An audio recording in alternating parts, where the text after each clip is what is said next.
Well, good evening, good Wednesday evening, everybody. This is Bob Dickerson within the Black coming to you live on various channels. We're on Facebook Live. We're also on my YouTube channel. So I want you to subscribe to my YouTube channel. Please do that. We may be on some other stuff. I don't know, Instagram, IGTV, the whole nine yards. So I'm glad you're out there. Hey, we're going to be doing some other stuff on live social media on our A.G. Gaston Business Institute, the A.G. Gaston Business Institute website, which is gastonbusiness.com, gastonbusiness.com. And our A.G. Gaston Business Institute Facebook page. So be sure to join us. Be sure to follow us. We're doing everything that we can to help people start, grow, and develop businesses. And we're going to talk a bit more later on, in the next few minutes. But I got to start with this because, I'm a sports fan. And what about the Tide? What about the Roll Tide, Alabama Crimson Tide? But they put something on Maryland. Now, today, I guess the Maryland ladies decided to get a little revenge because I didn't see that game, but I think they kind of put a whipping on the ladies from Alabama, 100 points or 100 to 64. I think that was the score. Somebody can let me know if I'm close or if I got that wrong.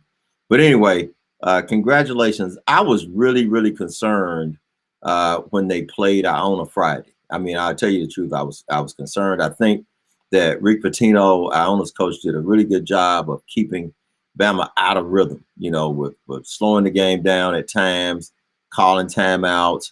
The timeouts in TV games, especially in tournament games, seem to be a little bit longer than the normal regular season game. So it's difficult to get your rhythm, especially when you haven't been there before. And let's face it, this is Bama's first time really playing significant games this late in the year in quite a long time. In fact, I don't remember when the last time they were playing games with this magnitude this late. And then they weren't hitting the threes. They were, just a little bit out of sync. And I give Pitino and Iona a lot of credit for keeping them out of sync. But that didn't happen Friday. That didn't happen Sunday. I mean, they got in a flow. Benny, how you doing?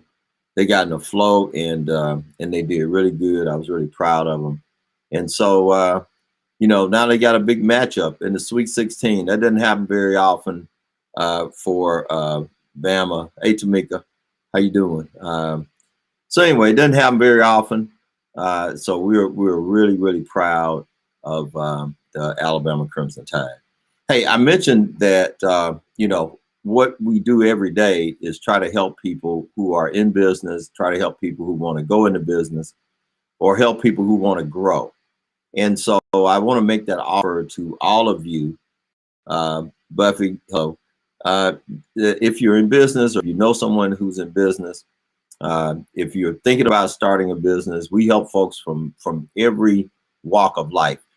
People who may be thinking about starting a business and they're trying to do a self-assessment to figure out if being in business is for them. We have some questions and some things that we can have you do to self-assess, or we can help you assess your ability as an entrepreneur and your readiness for business ownership. Now, most of us have the ability to be an entrepreneur, but we also have to make sure that we are ready. And being ready there's some triggers that let you know that you're ready, and we can help you find those triggers, find those touch points to say I'm ready, or determine what they are in case you're not ready and you know what to work on. But we want to help people in that stage. If you're in business, especially if you're in business and you need a stronger relationship with a financial institution, you need to assess your credit worthiness. You need to make sure that if you go to a bank, the bank is likely to say yes as opposed to saying no. Then we really want to help you. We think that we can help you. In fact, we know we can. We've been doing it for quite a long time, helping businesses and helping people understand what credit worthiness looks like to a bank. I've worked for several different banks for a number of years. I've worked with banks in helping people get financing for the past 25 years at the Birmingham Business Resource Center. And so this is not bragging, but I've been around long enough to have a feel, Sonia, how you doing, for as to how to make that happen, and have a feel for talking. I've never been um, reticent about telling a business owner or a prospective borrower the truth about what they needed to do. And so, you know, it's a service that we offer. It's something that we get pleasure out of getting, giving, and of doing. And we have a really good track record of helping people fix what might be broken, maybe smooth out some rough edges, maybe revise our business plan or revise a request, or find a different way of doing it. We've been really successful in doing that. And so I want to share that with you. You know, it's something that I've been blessed to be able to do. It's something that we enjoy doing in our organization, and so it's something that we love for you to do. So be sure to do that. We're doing a lot of stuff, obviously doing a lot of stuff online now on Zoom, and you can check out our website, bbrc.biz. That's mybbRC.biz, and we're doing this thing called the City Source Opportunity Forum. As a matter of fact, we have one tomorrow. You can go on and register if you'd like to. But there are a lot of opportunities for businesses that are being created every day. And I know there's COVID, and I know that you know, PPPs out there. There's some help for small businesses. A lot of businesses have been damaged and shut down. Thanks for that. Thank you, Tamika, for saying that. A lot of businesses have been hurt and been shut down. But even in the midst of adversity, some people rise. Some people actually will thrive or do better, or rise like the phoenix, or they'll rise from the ashes. And so this is your rise from the ashes moment. Then we want to help you do that. And so there are opportunities still with some of the utility companies here in Birmingham, the waterworks. There are opportunities associated with the fact that we're having the World Games. There are opportunities associated with the renovation that's going on at the in the uptown, the entertainment district. Just north of that, there are opportunities being created in the Caraway redevelopment, where they're redoing Caraway, the old Caraway Hospital, and all of those buildings.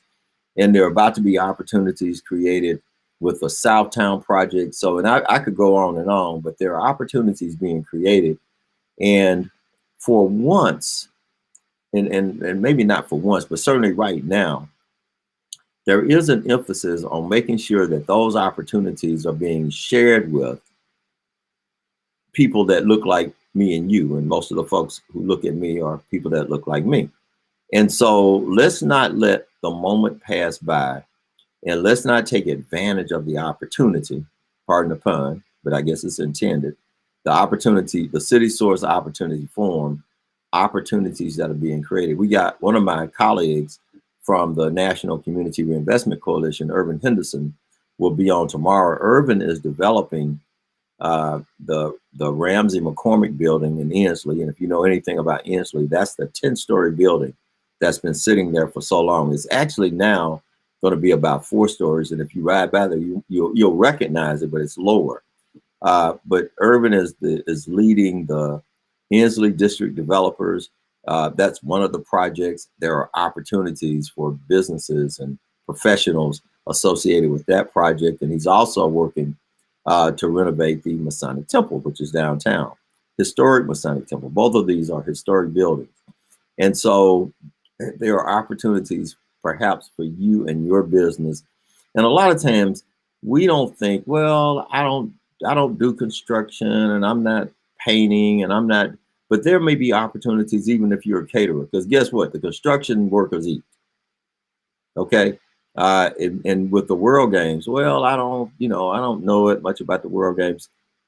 Get a food truck. I mean, one of the things that looks like it may happen is there's going to be just a plethora of opportunities for folks running food trucks. So just use your imagination, and don't be quick to say that won't work, because it just might work. So yeah, we've been around, and we're very proud. We've done over $1 billion. We've helped people borrow over $1 billion.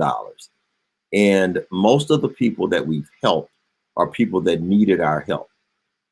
Just about, I would say almost all of the people that we've helped are people that needed our help. In other words, we've not been the organization that loan to folks and you approve if you could prove you don't need the money. Let me say that again. You are approved for the loan when you prove that you really don't need the money and you're borrowing it just as a convenience. So that's not our focus. That's not been what we've been doing. We've been making loans and helping people get loans that actually needed the money, that if they weren't able to get it, excuse me, and if we were not able to help them get it, then they just might not have been able to get it. And those projects, those buildings, those businesses that they created might not exist had it not been for what we did. And so we're really proud of that. I'm really proud of that. We've been doing it we'll be 25 years old. It doesn't seem like that long. When we started the Birmingham Business Resource Center. And once again, we've operated with a philosophy that's lasted all over that period of time. It hasn't changed. You know, I believed when I started the agency that businesses needed three things to thrive and survive and really make it: capacity, capital, and customers. And so Allison, how you doing? We've been involved in helping businesses get capacity by doing workshops, seminars, one-on-one counseling, you know, understanding how to help a business grow. We've certainly been involved in providing access to capital, over $1 billion in loans that we've helped to help people get. And certainly, you know, through events like the Opportunity Forum and other things that we do, we're helping folks get customers. Nothing happens until somebody sells something, and so we're going to help you sell. So anyway, shifting gears, I talked about this just a bit, well, more than just a bit. Talked about it last week. Yeah, the Republican Party has decided that in order for them to win, they've got to make sure that a number of you don't vote. I'll say that again. In order for them to continue to win and put people in office, they have to make sure that a number of you don't vote. Now, there is something about that ought to shake you to your core, because, and I've said it before, I want to say it again because I think it's important. The strategy isn't to say, let's find out what most people want and need, and let's make that our platform. Let's find out what Black people want and need, what brown people want and need, what working people want and need, what poor people want and need, what urban people want and need, what rural people want and need. Let's figure out what people want and need, so that, and make that our platform, and then we'll win. Now that's a winning strategy, but it's not the strategy that the modern day Republican Party has deployed or is deploying. Their strategy says that since we know we're not going to promote policies and programs that Black people want and need, we're not going to promote health care for people who really need it, especially somebody who's had a pre-existing condition. We're not going to promote equity and fairness, especially for Black and brown people. We're not going to promote a fair immigration system. We're not going to promote fairness to people in the middle class. We're not going to promote any kind of system that doesn't discriminate against people because of their skin color, their sexual orientation.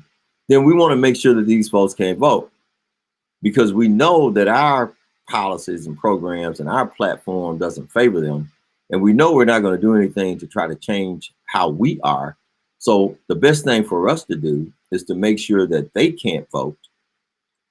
And if we make sure that they can't vote, then we're fine. Hey, Rose. And so 45 states, I think 45 states are, you know, right now, as we speak, considering some sort of restrictive voting measures. 45 states. Now I grew up in the 50s and 60s, and my mother was the president of the Roosevelt Civic League in the 60s. We had to go to the Civic League meetings. We didn't want to go, but I think we learned something while we were there. But I've heard conversations about voting from people, some of whom were new voters, and they were old folks, and they hadn't been allowed to vote. And they were excited about their ability to vote. And I think we ought to be excited about our ability to vote. But they were coming out of an era in America where if you were black, then voting or your voting was discouraged. It was made difficult by things like poll taxes and literacy tests and really outright threats of violence and threats that you might lose your job if you decided to go register to vote. I mean, this is what was happening in the 30s, 40s, 50s, and somewhere into the 1960s right here in America. And we're seeing this resurgence of states, actual state legislatures who are operating in an age, in the information age, where everything they do is reported and it's done in the light of day. It's that these are not backroom deals that somebody's trying to cut. They're standing up in the light of day, trying to restrict your ability to vote. Trying to restrict your ability to vote. They want to make sure that they condense this voting time to that 12 hours between 7 and 7 on a Tuesday, when a lot of people have to go to work. And lines are likely to be long, and voting means taking a day off work that some people really can't afford to do. So they don't want you to be able to vote by mail or vote conveniently or vote on Sunday at your church. Or if you vote absentee, you got to really have almost an affidavit of some proof that you couldn't get there on that Tuesday between 7 and 7. It's ridiculous. We should have always been voting over weekends. I mean, we should be encouraging more people to vote, not restricting the vote so fewer people could vote. But that's what's happening. That's what's happening in states, state legislatures across this country. Many state legislatures across this country are right now, as we speak, working on legislation to limit access to the ballot. I mean, it's really ridiculous. It's un-American because we built this country up as this one man, one vote, and we the people of the United States. That the people have the power. It's about the people deciding who are the governors and the elected officials. So to say that some of the people don't have a voice, well, that's the same thing they said in slavery. That a black man was 3/5 of a man, so why vote? That's the same thing they said women before suffrage, which occurred in the 20th century when women were given a right to vote. That wasn't that long ago, like 100 years ago. So they said that since you were female, you didn't have any right to vote. Voting is a precious right. As I've said many times, people bled and died, and many of them bled and died and fought and sacrificed so that we could have the right to vote. Not only do we have to exercise our right on an individual basis, we've got to make sure now that we fight and that we put people in our state legislatures and in our federal government and our Congress and Senate that respect the right to vote. It's not about winning and losing at all costs. It's about giving the people the right to make their decision. And if you want the people to favor you, then you got to do something for them. Be right. Make the right kinds of decisions. Legislate fairly and win folks over, as opposed to saying, I can be unfair, and if I can pull the wool over these folks' eyes and keep these other folks from voting, then I keep my seat. And so please do that. We got a real issue in the state of Alabama with our representation in Congress, especially in the Senate. Now, I have not been a Richard Shelby fan. I feel that Richard Shelby has been very quiet over the last 6 years or so. He was very quiet when Donald Trump sort of manhandled Jeff Sessions. But he was also very quiet when Jeff Sessions was kissing Trump's ring. I did say ring. Keep that in mind. He's allowed Donald Trump to be an un-American president, and even as a senior senator, a person who started off as a Democrat. Remember, when we sent him to the Senate, he was a Democrat. Y'all remember that? I guess you don't. But yes, he was a Democrat, and he switched over after he won his Senate seat. So now he's retiring. Well, let me circle back. So we get rid of Sessions because Trump hires him as Attorney General. And this is Alabama, and it's really embarrassing because Roy Moore came within 20,000 votes of representing us in the Senate.